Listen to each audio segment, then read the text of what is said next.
welcome to Real Jobs Aren't My Forte, episode 13.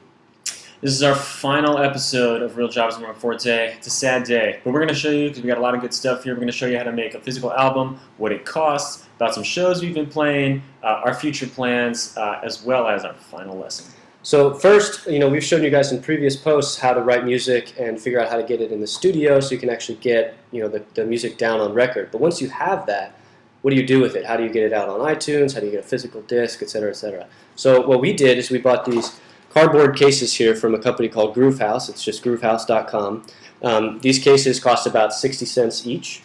And then what we did is we got a friend of mine, Graham Bradley, who's a fantastic graphic designer, to make this cover here, make this design for the inside here. He also designed this stamp that we made with the edition number, so this is number 0 out of 150.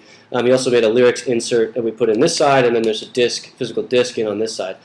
So to do the whole screen printing and the stamp and the lyrics and the insert and everything, it costs about $1 per case. Right, and then what about the actual disc itself? You don't want to send people CDRs, so we called up a company called Disc Makers to print our disc for us. And they also help you with the digital distribution. So they put it up on CD Baby, on iTunes, Amazon, Spotify, whatever.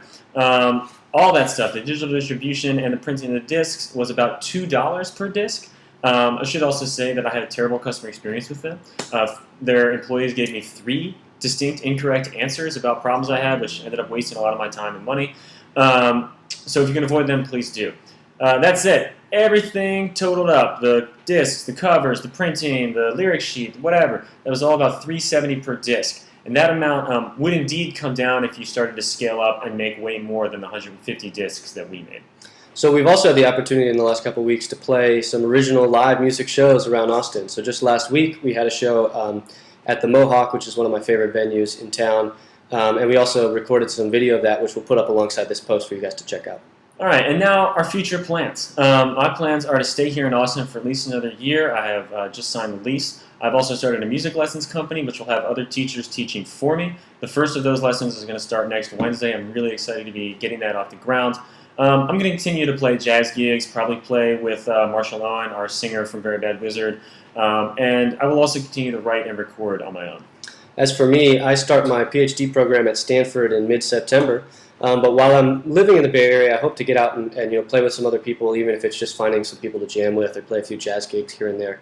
I also want to learn to play the drums, but I'm definitely going to continue to collaborate with Blake and Marshall Owen as well. There's this fantastic thing called the internets, and it makes it super easy. Like we've shown you guys in previous posts, things like Box.net and other sorts of things like that make it really, really easy for people to collaborate on musical projects, even when they live in different parts of the country. Right, and this brings us to our final lesson here, which is that it's best summed up as music is not an all-or-nothing endeavor. It's very doable to have music as a hobby with whatever level of seriousness you want. You can still gig, you can still make albums, and maybe even tour while still having a regular job, a family, a social life, all those kinds of lovely things. That being said, making it in the traditional sense still does seem to require a pretty intense level of dedication and also an entirely different set of largely non-musical skills. But what we're trying to get across, the point we're trying to communicate, is that it is possible to have music be a serious part of your life, to have a productive and creative musical life without making it your entire life. It just takes a certain patience, organizational skills, time management skills, things like that. For example, there's a drummer that we played with when we were at Penn who helped write some material for our old band, and we met him here in Austin while he was on tour. So here's a PhD student from Penn who's just touring around the country for a few weeks. Yeah. Another example is the singer in this cover band that I play with. He's a full-time software engineer for GE. Somehow he finds a way to make it happen. The way to think about the question is, what do you prefer, making music or marketing yourself as a musician? The catch-22 answer is it's not really going to matter, because in either case you're going to end up spending a large percentage of your time doing non-musical things.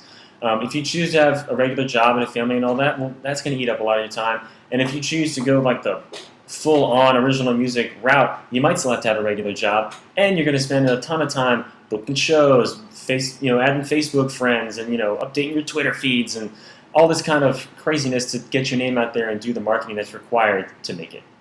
So there you have it, guys. That's our last post, our last lesson. It's been a great run. Hopefully we've given you guys some really valuable information. And if you have any other questions, feel free to contact either Blake or myself. And we hope if anybody else kind of is thinking about making music their life, hopefully we've actually given you guys some good lessons to use. Yeah, and hopefully this isn't the last time we get to post music on Dueling Tampons, but until it is, if real jobs aren't your forte. Good luck. Wish I'd